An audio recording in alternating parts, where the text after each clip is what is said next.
2023년을 출발한 지 벌써 네 번째 주일을 맞이합니다. 새해를 출발하면서 우리는 하나님 앞에 꿈과 비전과 새 소망을 가지고 그렇게 출발을 했습니다. 또 오늘은 우리 민족의 고유의 명절인 설 명절을 맞이했습니다. 설 명절이 되면은 서로에게 복을 빌어줍니다.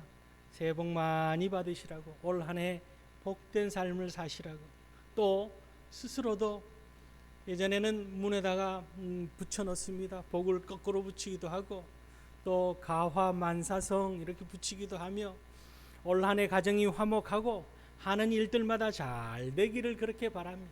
더 나아가서 한 해에 올 한 해 어떤 일들이 내게 벌어질지 궁금해하면서 또 철학관을 찾고 또 운세를 점쳐보기도 하고 그렇게 합니다.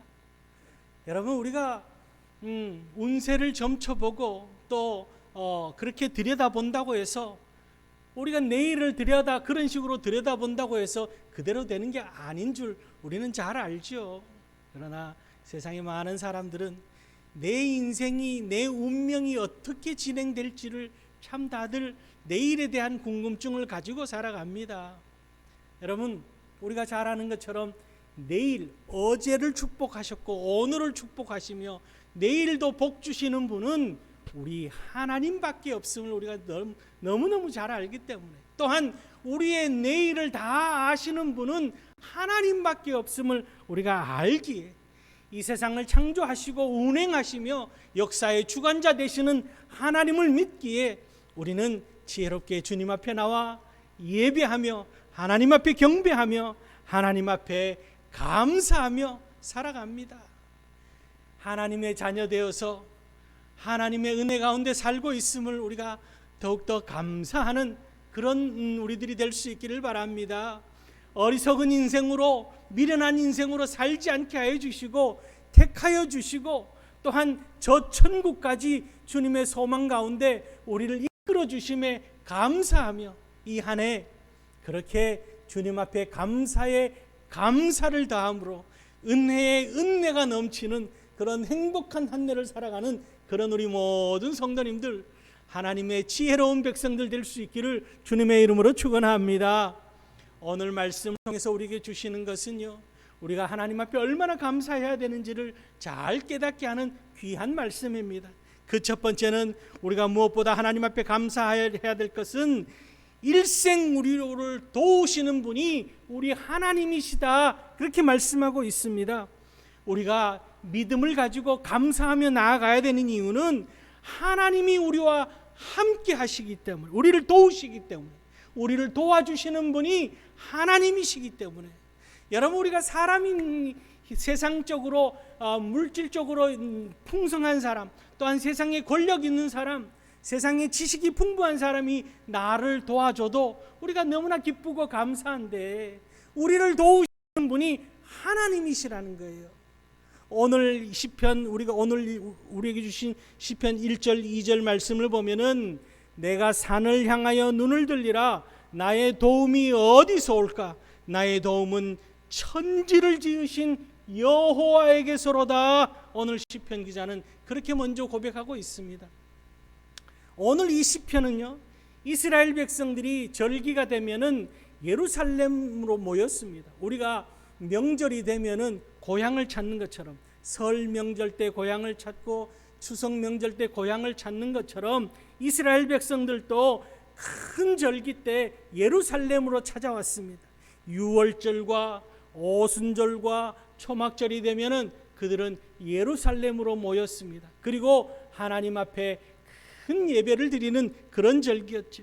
흩어져 있던 이들이 예루살렘에 모이는데 얼마나 많이 모이냐 하면은 우리가 그 한 예로 예수님께서 어린 시절 12살쯤 될 때에 예수님의 가족들이 이 절기를 맞이하여서 예루살렘으로 올라갑니다.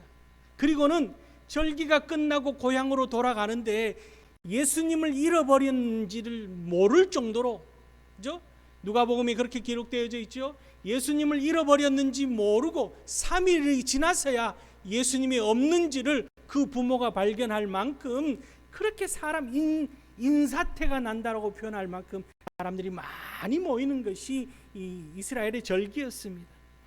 그런 그들이 예루살렘에 올라가며 시온산을 향해서 바라보며 불렀던 이 찬송 기도의 찬송이 오늘 본문의 말씀입니다. 그러면서 처음 서두에 이렇게 이야기하죠. 내가 산을 향하여 눈을 들리라. 나의 도움이 어디서 올까? 이렇게 질문을 던집니다. 그리고 그 믿음의 대답이 이렇습니다. 나의 도움은 천지를 지으신 여호와에게서로다. 묻고 대답하고 묻고 대답하는 가운데 믿음의 고백을 하나님 앞에 드리고 있는 그 모습입니다. 우리의 도움은 천지를 지으신 하나님으로부터 온다라고 하는 이 고백이, 이 믿음의 고백이, 감사의 고백이 올 한 해 우리 사랑하는 성도님들의 고백이 되어질 수 있기를 주님의 이름으로 축복합니다. 이 믿음의 고백으로 하나님, 천지를 지으신 하나님이 오늘도 우리를 도와주셨습니다. 오늘도 도와주실 줄 믿습니다. 오늘도 하나님께서 역사하여 주실 줄 믿고 감사합니다. 그렇게 감사의 믿음의 고백을 드리며 그렇게 살아갈 수 있기를 바랍니다. 하나님께서는 우리 가운데 풍성한 은혜를 베푸시고 날마다 그 은혜 가운데 살아갈 수 있도록 역사하시는 분이 우리 하나님이실 거예요. 우리를 도와주시는 거지요. 긍휼을 베푸시고 은혜를 베푸시는 분이 우리 하나님이시기에 여러분 어떤 형편 가운데서도 우리의 삶이 어렵고 힘들고 고달프다 할지라도 그 가운데 하나님께서 우리를 돕고 계심을 우리가 믿고 나아간다면 반드시 하나님께서는 역전의 축복을 주신다는 사실이 우리 하나님의 놀라운 역사하심을 우리는 성경 곳곳에서 발견할 수 있는 그 모습입니다. 이스라엘 아합 왕 시절에 온 백성들이 우상 숭배로 인해서 하나님께서 하늘의 문을 닫아버립니다. 그러므로 인해서 3년 6개월 동안 비가 오지 않는 사건이 벌어집니다. 그럴 때 하나님께서 이 엘리야 선지자에게 하나님께서 명령하십니다. 사르밧 과부에게로 가라. 과부의 집으로 가라. 하나님께서 엘리야 선지자에 명령하죠. 그러자 이 엘리야 선지자가 하나님의 말씀 앞에 순종하며 일찍 남편을 잃고 외아들 하나를 데리고 있는 과부에게로 갑니다. 그리고는 그 집에 들어가서 엘리야가 그저 다짜고짜 하는 이야기가 내게 물을 가져오고 또한 먹을 것을 가져오라 그 이야기를 합니다. 이 외아들을 키우고 있는 이 홀어머니가 되는 이 과부는 집에 모든 먹을 것이 다 떨어지고 이제 가루 한 움큼 남아 있습니다. 이 가루 한 움큼으로 떡을 만들어서 아들과 나눠 먹고 그리고는 그저 죽기를 기다려야 하는 그런 형편 속에 있는데 하나님의 선지자라는 사람이 와서 먹을 것을 달라고 하니 여러분 어떻게 해야 되겠습니까? 이 사르밧 과부는 믿음의 선택을 내립니다.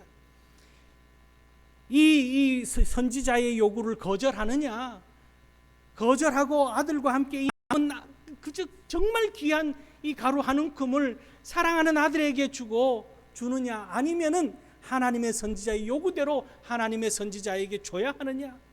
여러분 인생의 최대의 위기가 찾아왔고 어려운 가운데 하나님의 선지자가 요구하고 있는 이 뜻을 어떻게 해석해야 됩니까? 이 사르밧 과부는 믿음으로 해석합니다. 내가 이 한 움큼 먹고 우리 아들과 한 움큼 먹고 그걸로 끝나버리는 것보다는 하나님의 선지자에게 줘서 하나님의 선지자가 기운을 내서 하나님의 일을 할 수 있도록 하는 것이 더 믿음의 선택이요 바른 선택임을 판단합니다. 그리고는 그것을 엘리야 선지자에게 갖다 주죠. 그 어린 아들은 자기에게 주는 줄 알고 기다렸다가 엄마가 낯선 사람에게 주니까 얼마나 속상했겠습니까? 그런데 하나님께서 그 믿음을 보시고 하나님께서 그 가정을 축복하십니다. 3년 6개월 동안 그 가뭄 가운데서도 그 떡반죽 그릇에 그 가루가 끊이지 않는 풍성한 축복을 주시는 것을 볼 수가 있습니다. 여러분 이것이 믿음의 선택이요 믿음의 결단이고 천지를 지으신 여호와께서 우리를 돕고 계심을 믿는 믿음의 삶이라는 것을 오늘 우리에게 보여주는 귀한 모습입니다. 여러분 올 한해 참 어려운 시대를 우리가 살아갑니다. 경제적으로 어렵습니다. 질병이 끊어질 듯 우리 가운데 창궐하고 있습니다. 여러 가지 복잡한 정치 현실 속에 우리는 살아갑니다. 국내 정치 현실, 해외 또 국가 간의 현실, 여러 가지 어려운 현실 속에서, 또한 피부로 와닿고 있는 경제적인 어려움 속에서 우리는 살아갑니다. 정말 떡반죽 그릇에 그 한 그릇이 귀하게 느껴질 만큼 어려운 현실 속에 살아갑니다. 여러분, 이럴 때일수록 더욱더 믿음의 고백으로 천지를 지으신 여호와께서 우리를 돕고 계심을 믿음으로 고백하며 올 한 해 결단하며 살아갈 수 있기를 바랍니다.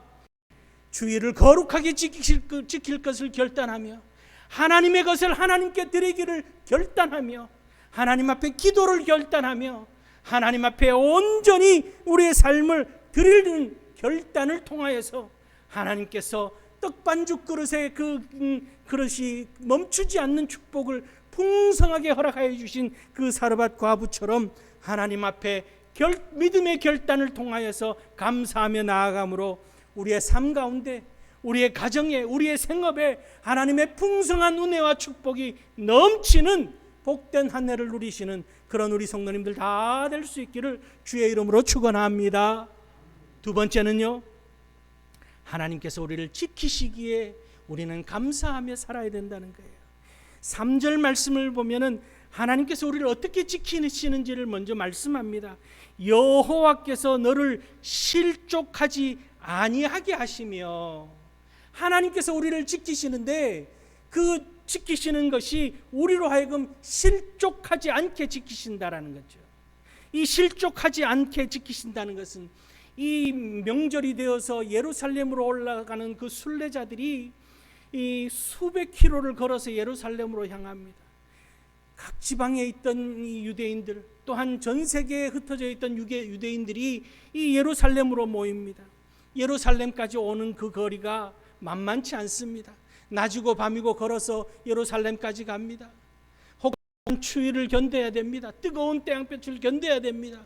또한 강도를 만날 위험을 이겨내야 됩니다. 또한 사나운 맹수의 공격도 이겨내야 됩니다.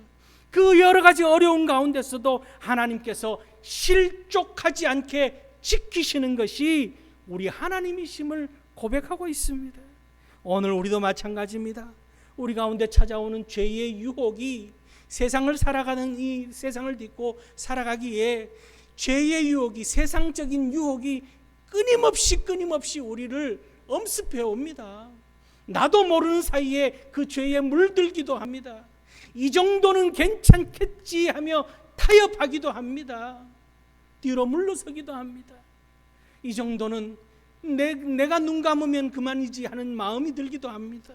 그러나 하나님께서는 우리를 그 가운데 우리를 붙잡아 주시고 우리의 마음을, 우리의 심령을 붙잡아 주시는데 실족하지 않도록, 넘어지지 않, 믿음의 물러섬이 없도록, 믿음의 패배가 되어지지 않도록 주님께서 우리를 붙잡아 주시는데, 오늘 4절 말씀을 보면은 졸지도 아니하시고 주무시지도 아니하시며 우리를 붙잡아 주신다고, 우리를 지키신다라고 그렇게 약속하고 있습니다. 졸지도 주무시지도 아니하신다고 하는 이 표현이요, 과히 그 당시 그 시편이 기록될 당시로는 가히 혁명적인 그런 표현이었습니다. 왜냐하면 그 고대 근동 지방 그 이방의 신들은 보통 낮에는 잠을 잔다 이렇게 표현했습니다. 다 낮에는 자고, 신들이 낮에는 자고 밤에 활동하는 것들로 그렇게 알고 있습니다. 우리나라 풍습과 매우 흡사한 부분들이 있습니다. 우리나라 그 귀신들, 그죠? 낮에는 나타나지 않고 밤에 활동하는 것처럼. 그래서 이방신들에게 제사를 지낼 때는, 그 당시 제사를 지낼 때는 요란하게 제사를 지냈습니다. 꽹가리를 그 이방 풍속에 따르면, 우리가 그 예를 들면은 갈멜산에서 엘리야 선지자와 바알 선지자들이 이 그 기우제를 지낼 때 바알 선지자들이 요란하게 기우제를 지냈습니다. 왜? 그들의 신을 깨워야 되기 때문에, 잠자는 신을 깨워야 되기 때문에 그렇게 요란하게 해서 신을 깨워서 신이 일어나면은 자신들의 요구를 들어준다라고 그렇게 생각했습니다. 그런데요, 우리 하나님은 오늘 졸지도 아니하시고 주무시지도 아니하시며 24시간 365일 우리를 지키시고 계신다라고 하는 이 표현은 그 당시로 말하면 가히 놀라운 아주 혁명적인 그런 믿음의 고백이요, 신학적인 그런 깊은 내용이 담긴 것이 오늘 졸지도 아니하시고 주무시지도 아니하신다고 하는 그 하나님을 내가 믿고 있음을 지금 기쁨으로, 감격적으로, 승리의 마음으로 고백하고 있는 표현이 졸지도 아니하시고 주무시지도 아니하시며 우리를 실족하지 않게 지키신다, 그 표현입니다. 여러분, 세상 속에서 우리를 지킬 수 있는 것이 뭐가 있겠습니까? 물질이 우리를 지킬 수 있겠습니까? 물질이 많으면, 돈이 많으면 모든 것이 다 해결된다고들 표현합니다. 돈이 우리를 지킬 수 있는 것은 아닙니다. 돈이 우리의 건강을 다 지킬 수 있는 것도 아닙니다. 어느 부분, 일정 부분 가능하게 하겠죠. 그러나 영원히 우리를 지키시는 분은 우리 하나님밖에 없습니다. 세상 권력이 우리를 지킬 수 있다고 생각할 수도 있습니다. 그러나 여러분, 우리가 봐서 알지만 정권이 바뀌고 정권이 바뀌는 가운데 이리 뒤집히고 저리 뒤집히는 게 세상 권력 아닙니까? 하나님만이 우리를 영원히 지킬 수 있음을 우리가 알기에, 그 하나님, 졸지도 아니하시고 주무시지도 아니하시는 그 하나님이 우리 하나님이며 우리로 하여금 우리의 모든 심령을, 우리의 모든 육체를 지키시고 계심에 더욱더 감사에 감사를 더하며 살아가는 그런 우리 성도님들 될 수 있기를 바랍니다. 더 나아가서요, 하나님이 우리를 지키시는데 5절과 6절 말씀에 여호와는 너를 지키시는 이시라, 여호와께서 내 오른쪽에서 내 그늘이 되시나니 낮에 해가 너를 상하게 하지 아니하며 밤의 달도 너를 지키지 해치지 아니하리로다, 그렇게 말씀하고 있습니다. 이스라엘 백성들을 광야 40년 동안 구름 기둥 불 기둥으로 지키신 것처럼 순례자로 예루살렘에 찾아오는 모든 순례자들을 하나님께서 구름 기둥 불 기둥으로 지키시며 오른편에서 붙잡아 주신다고 하는, 이 오른편에서 붙잡아 주신다고 하는 것은 완전함을 말하는 그런 단어입니다. 오늘도 마찬가지입니다. 하나님께서 말씀의 구름 기둥으로 우리를 이끌어 주시고 성령의 불 기둥으로 우리를 지켜 주심으로 인하여서 올 한 해 주님이 지키시는 은혜 가운데 살아가는 복된 우리 성도님들 다 될 수 있기를 주님의 이름으로 축원합니다. 1942년 11월 28일에 미국 보스턴시에는 축제가 벌어졌습니다. 그 이유는 미국 보스턴 대학이 전 미국 미식 축구 결승전에 올라간 거예요. 이 보스턴 대학이 미국 사람들이 가장 좋아하는 미식 축구 경기인데 그 보스턴 대학이 예선전부터 결승까지 단 한 경기도 지지 않고 패하지 않고 퍼펙트한 경기로 결승전까지 진출한 겁니다. 그래서 모든 이 사람들이 이 보스턴 대학 팀이 우승할 것이다라고 예상을 하고 있었습니다. 상대편은 홀리크로스라고 하는 팀인데, 이 홀리크로스라는 팀이 결승까지 올라오는 데는 전적이 5승 4패, 그야말로 간신히 결승전까지 올라온 팀이 이 홀리크로스 팀이었습니다. 그래서 모두가 보스턴 대학 팀이 우승할 거라고 예상을 하고 있었습니다. 그런데 이 보스턴 팀의 그 감독이 아주 신실한 그 크리스천 기독교인이었습니다. 경기를 앞두고 선수들을 다 불러 모으고는 전부 모두가 오른쪽 무릎을 꿇고 앉아서 기도를 합니다. 하나님, 하나님의 뜻이라면 승리케 하여 주시옵소서. 뜻이 아니라면 우리가 패배하더라도 우리에게 위로를 해달라고, 위로를 허락해달라고 그렇게 간절히 기도하고는 경기에 임합니다. 이 보스턴 대학에서는요, 이 경기를 이길 것이라고 예상하고 이 보스턴 시내에 있는 큰 대형 나이트 클럽을 대관해서 그날 저녁에 이제 축제를 벌릴 만반의 준비를 하고 있었습니다. 그런데 경기는 정반대로 흘러가기 시작합니다. 시작하자마자 이 보스턴 대학이 점수를 잃기 시작합니다. 그리고는 아주 큰 점수 차로 보스턴 대학이 패배를 하고 맙니다. 모두가 실망했습니다. 이 감독은 선수들을 위로하기에 급급합니다. 보스턴 시민들이 다 실망을 하고 그날 축제를 벌이려고 했던 모든 것들이 다 취소가 되었습니다. 모든 것이 다 취소가 되고 그렇게 그날 밤 고요하게 지나갔습니다. 그런데 그 다음날 아침 신문이 배달되어졌는데 신문 일면에 큰 글씨로 기사가 났습니다. 보스턴 나이트클럽 화재, 공포의 잿더미 속에서 시체 491구 발굴, 기사가 뜬 겁니다. 그 기사를 보고 나서 이 보스턴 대학 팀 그 감독과 선수들이 하나님 앞에 기도를 드렸습니다. 만약에 승리했더라면, 그 경기에서 승리하고 우승했더라면 그 자리에 있어야 될 사람들이 자신들이었기 때문에 많은 사람들이 인명피해를 입은 것은 참으로 안타깝지만 하나님께서 지켜주셨음에 감사하는 감사의 기도를 드렸다는 거죠. 하나님께서 그 승리에 돛이 되어서 술판이 벌어지고 춤판이 벌어지는 것을 원치 않았을 것이라는 것을 이들이 고백했다라는 겁니다.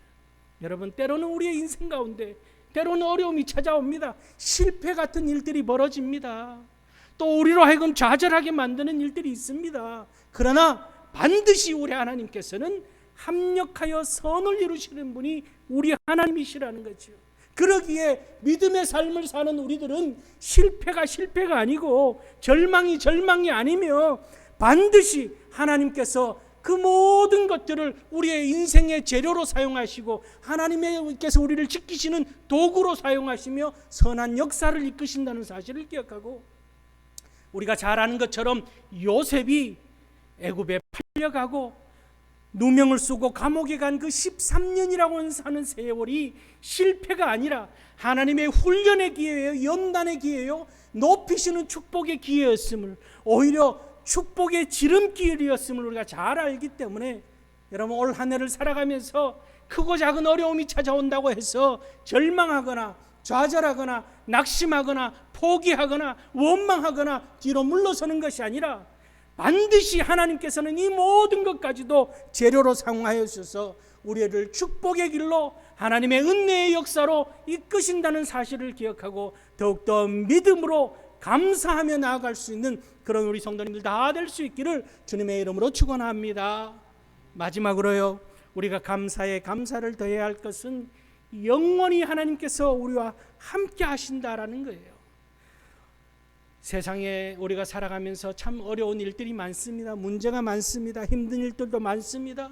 그러나 여러분, 오늘 말씀 가운데 약속하신 것처럼 우리를 도우시고 지키시는 하나님께서 언제 우리와 함께 하시느냐? 7절 말씀을 보면은 여호와께서 너를 지켜 모든 환난을 면하게 하시며 또 내 영혼을 지키시리로다. 이렇게 고백한 이 하나님이 영원히 함께 하시겠다고 8절 말씀에 여호와께서 너의 출입을 지금부터 영원까지 지키시리로다. 하나님께서는 영원히 우리와 함께 하시는 하나님이시라는 사실을 여러분 기억할 수 있기를 바랍니다. 오늘 이 고백이 우리의 고백이 될 수 있기를 바랍니다. 지금부터 영원까지 지키시는 하나님, 그 하나님께 감사합니다. 영원토록 우리와 함께 하시는 하나님, 그러기에 우리로 하여금 낙심케 하는 일들이 많이 일어난다 할지라도, 우리로 하여금 포기케 하는 일들이 벌어진다 할지라도, 우리로 하여금 주저앉게 하는 일들이 생긴다 할지라도 영원히 주님께서 나와 함께 하시고 우리의 들어가고 나오는 모든 것, 앉고 일어서는 것을 다 아시는 하나님께서 우리와 함께 하신다. 우리와 함께 하시기에 하나님께서 다시금 나를 일으켜 주시고 다시금 풍성하게 채워주시며 하나님의 역사로 하나님을 드러내는 기회로 삼아주실 줄 믿고, 여러분, 오늘의 현실이 참 어렵습니다.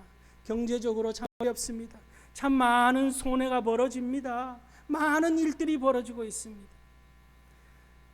이루 표현할 수 없을 만큼 우리가 잘 뉴스를 봐서 잘 알지만 서울에는 그 전세 사기라는 것들이 기승을 부리고 있죠. 언론에 참 그 사기를 당한 대부분 또 젊은 부부들, 열심히 잘 살아보겠다고 하는 젊은 부부들이 그런 어려움을 겪습니다. 그 가운데 하나님께서 반드시 믿음의 가족들에게는 하나님께서 새 희망을 주시고 그 가운데 전화위복의 축복을 주시며 오늘 우리 이 대구 땅 우리 가운데도 하나님께서는 이 절망의 새로운 꽃을 하나님의 희망의 꽃을 피우며 하나님께서 새 열매를 준비하고 계시는 줄 믿고 척박한 땅이지만 그러나 성령의 물줄기가 우리 가운데 공급되어지고 있고 하나님께서 말씀의 씨를 뿌려주셨음을 기억하며 하나님의 은혜 가운데 우리가 옥토가 되어질 때 하나님께서는 반드시 열매의 축복으로 이 한 해 역사하여 주실 줄 믿는 믿음으로 우리의 농부 되시는 하나님을 의지하며 그렇게 담대히 나아가는, 그래야 해서 모두가 뒤로 물러설 때에 오히려 하나님을 드러낼 수 있는 귀한 기회로 삼는 복 있는 한 해를 살아서 더욱더 감사에 감사를 더하며 사는 복된 은혜의 한 해가 되어질 수 있기를 주님의 이름으로 축원합니다. 기도하시겠습니다.